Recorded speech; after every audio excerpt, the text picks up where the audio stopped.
Liberty Nation with Tim Donner. We are back with one more bite at the apple with our Liberty Nation Radio B&B panel, the best and brightest from LibertyNation.com. Political columnist Joe Schaefer, socio-political correspondent Jeff Charles, and Heartland correspondent Sarah Cowgill, discussing the stark transition from President Donald Trump to a President Joe Biden starting this very week. And the Trump uprising of 2016 was one not just of politics, but of culture, with millions of people getting energized by politics that had all but given up. So, Sarah, we'll go to you. While the politics will certainly change drastically from Trump to Biden, the culture might change just as much or more. How do you think a Biden presidency, together with the Democrats' razor-thin majorities in the House and Senate, will impact the culture over these next 2 or 4 years? Well, I think you're going to see a lot less posturing. That was something that everybody grabbed a hold of their little 5 minutes of fame in any of the committee hearings that were televised. I think you'll see a little bit less of that and a lot of, oh, you're so right, and oh, it's so good, we're united. And I think they're going to try to convince people that since, this presidency, this administration has taken over, that the whole country is getting behind, and the only people that aren't behind this great administration are those, fringies on the right that are racist and walking around with swastikas and Confederate flags.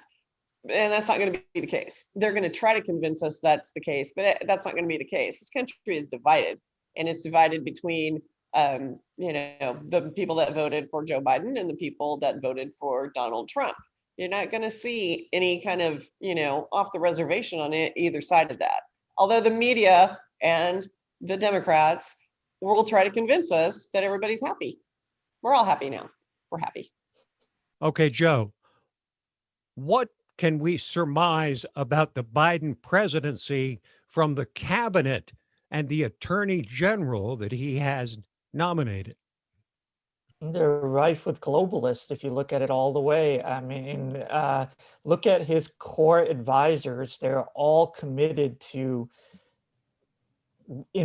working internationally. They talk about all these agreements, TPP and all that. Anthony Blinken is a huge promoter of this, Secretary of State nominee. All of his top aides, Avril Haines is a top aide.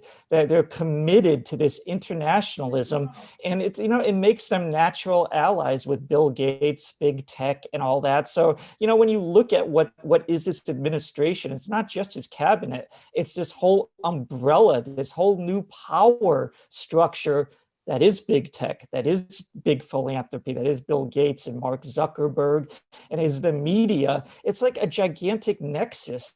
And this is the administration. This is the incoming administration. Well, maybe Joe Biden should adapt a version of Donald Trump's MAGA slogan. Just take out great, put in global, and you've got MAGA still. Make America global again.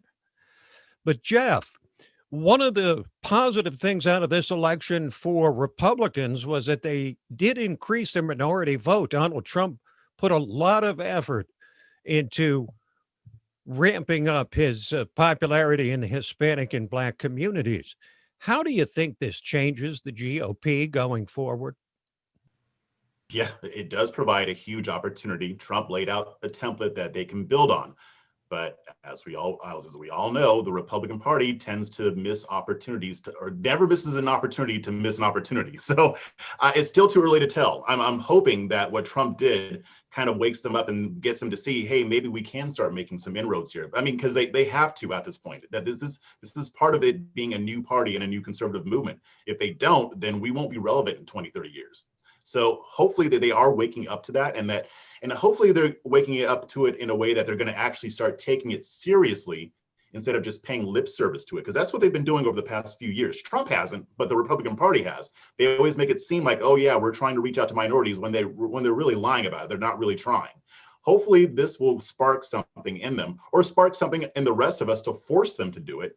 Okay, so ladies and gentlemen, we're going to conclude the program with each of you selecting what you think will be the biggest single change from the Trump administration to the Biden presidency. And Sarah, you get to go first. Well, first thing right off the bat, I think there's not going to be any more fact checking by fact checkers on every social media platform and with every newspaper and with every cable outlet. I don't think it's going to happen anymore. I think they're just going to go, no, he's always telling the truth. There's no lie meters. There's no Pinocchios. So I think we'll see a demise in that. I also think you're going to see the fact that people are fed up with having, censorship shoved down their throats. So a lot of people have been bailing out of some of the major social media outlets and are looking to land in another place. I think that's going to happen quite frequently. But I do think that, we'll just see the glowing and the gushing from corporate media over this phenomenal administration that is so thoughtful and well planned out and so united, and it's united the country. And I think we're going to have that shoved down our throats and until we, either tell the right story or there's more of an uprising from the electorate. And that's got to happen. It's got to happen. It can't come from the minorities in the media. It's got to come from the electorate pushing the narrative. Okay, Joe, same question to you. What do you see as the biggest single change from Trump to Biden? I think it's going to be night and day from the populist Trump, the I'm with you. This is a movement, Donald Trump, to the Gretchen Whitmer style nanny scolding. I hate to do this. Unfortunately, we have to do this. And then they do exactly what they want to do, which is cracking down on the American people in a way that gets their agenda to be advanced. And you're going to see it on everything, on these progressive things that they're going to push, like climate change, et cetera. Like, oh, we hate to ask you to do this, but we're going to raise taxes through the roof. We're going to do this. And it's going to be a nanny scold thing. Well, Gretchen Whitmer in many ways is the template for Democrats moving forward. She doesn't have to be popular with a great swath of her state, as long as she can sit back there protected in her state capital and lecture to the residents of the state like they're children. I think that you're going to see in power this administration trying to treat the American people like children, and we'll see how much of it the American people will swallow. Okay, Jeff, you get to go last. Final question. What will be the biggest change from the Trump presidency to the Biden administration? I think it will be the effort to minimize opposition voices. I think, like Sarah was saying, they're going to want to set this up to where Biden is uniting us all and everybody's happy and everybody's great. So in order to do that, they have to silence us as much as they possibly can. I don't think that they're going to succeed, but the result is going to be a more divided nation. What's going to happen, especially with social media, conservatives are slowly going to start migrating elsewhere. We're going to start buying our own hosting services so that the left can't come after our platforms like they did with Parler, which, by the way, them trying to destroy Parler was the opening salvo for 2021. They're not done yet. They're going to keep going with this. And in the end, conservatives will still have our voices on the internet, but it's going to be a lot more siloed, which is exactly what the elites on both sides want. They want us more divided. If we're not talking to each other, we become more divided. So I hate to be doom and gloom, but I think it's, as far as this stuff is concerned, it's going to get worse before it gets better.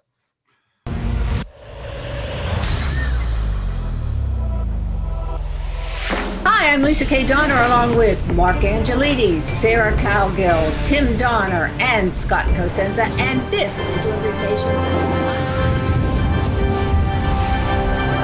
Now let's take a look at the LibertyNation.com electoral leaderboard. It's still 238 for Joe Biden. What if stories and legends can offer us the key to unraveling the hottest political issues of the day and apply their lessons to understanding the chaos of modern politics? Impeach 45!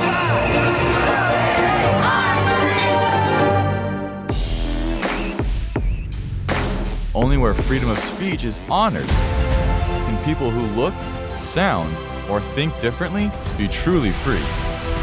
If you're discussing something that's difficult, the probability that you're not going to offend each other is zero. President-elect of the United States of America, Donald Trump.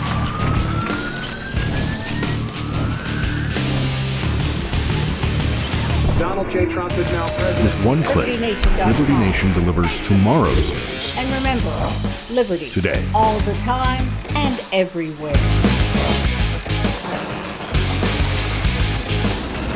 LibertyNation.com